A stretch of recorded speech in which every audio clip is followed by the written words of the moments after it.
로마서 3장. 그렇다면 유대인이 이방인보다 더 나은 것이 무엇입니까? 또 할례의 가치는 무엇이겠습니까? 모든 면에서 많이 있습니다. 첫째로 중요한 것은 유대인들이 하나님의 말씀을 맡았다는 사실입니다. 그런데 만일 유대인 중에 하나님을 믿지 않는 사람이 있다면 어떻겠습니까? 이 사람들이 믿지 않는다고 해서 하나님의 신실하심이 무효가 되겠습니까? 절대로 그렇지 않습니다.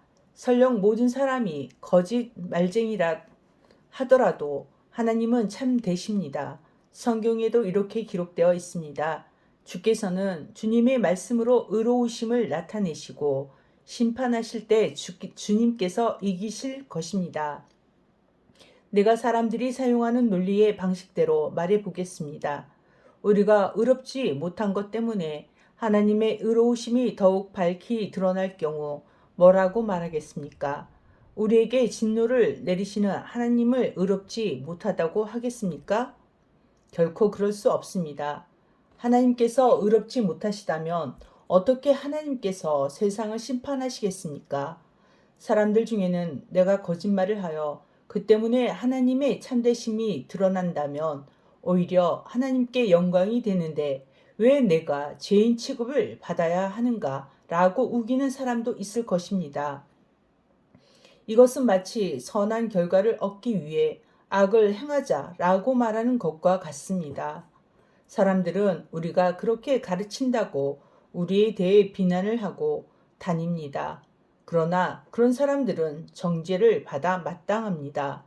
그렇다면 과연 우리 유대인들에게 이방인들보다 나은 것이 있습니까? 전혀 없습니다.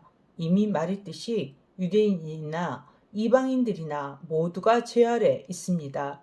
성경에 이렇게 기록되어 있습니다. 의인은 한 사람도 없다. 깨닫는 사람도 없고 하나님을 찾는 사람도 없다. 모두가 곁길로 나가 하나같이 쓸모없게 되었다. 선한 일을 행하는 사람은 단 한 사람도 없다. 그들의 목구멍은 열린 무덤이고 혀로는 사람을 속인다. 그들의 입술에는 독사의 독이 있다. 그들의 입은 저주와 독설로 가득 찼다. 그들은 사람을 죽이려고 바쁘게 움직이며 그들이 가는 곳마다 멸망과 비참함이 있다. 그들은 평화의 길을 알지 못한다. 그들의 눈에는 하나님을 두려워하는 것이 없다. 우리가 알기로는 율법에 기록된 내용은 그 무엇이 되었든 율법 아래 사는 사람들에게 말하는 것입니다. 그래서 누구든지 변명할 말이 없게 되고 온 세상은 하나님의 심판 아래 있게 됩니다.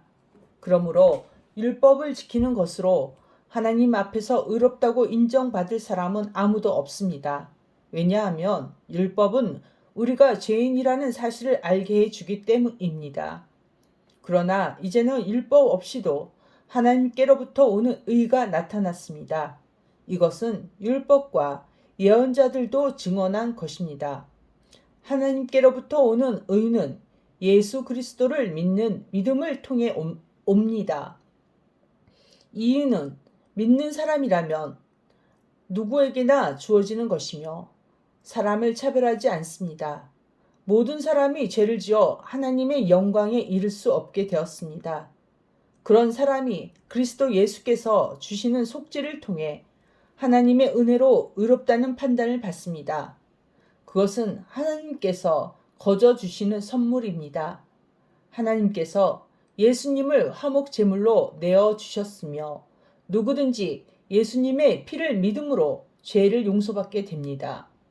하나님은 이전에 살았던 사람들이 지은 죄에 대해 오래 참으심으로 심판하지 않으셨습니다.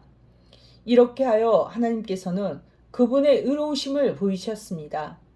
하나님께서 이 시기에 그분의 의로우심을 보이신 것은 하나님 자신이 의로우시다는 것과 예수님을 믿는 사람을 의롭게 하신다는 것을 보이기 위해서였습니다. 그렇다면 사람이 자랑할 것이 어디 있겠습니까? 자랑할 것이라고는 하나도 없습니다. 어떠한 법으로 사람이 의롭게 됩니까? 율법을 지키는 데서 오는 것입니까? 이런 것과는 상관이 없습니다. 이렇게 되는 것은 오직 믿음의 원리에 의해서만 이루어집니다. 사람은 율법을 지키는 것과는 상관없이 믿음으로 의롭게 된다고 우리는 생각합니다. 하나님은 유대인들만의 하나님이십니까? 이방인들이 하나님은 되지 않으십니까? 하나님은 이방인들이 하나님도 되십니다. 하나님은 오직 한 분이시므로 그분은 할례를 받은 사람이나 할례를 받지 않은 사람이나 동일하게 믿음으로 의롭게 해 주십니다. 그렇다면 우리가 이 믿음을 가지고 율법을 무효로 만들고 있습니까? 그렇지 않습니다. 오히려 믿음을 통하여 율법을 더 굳게 세웁니다. 아멘.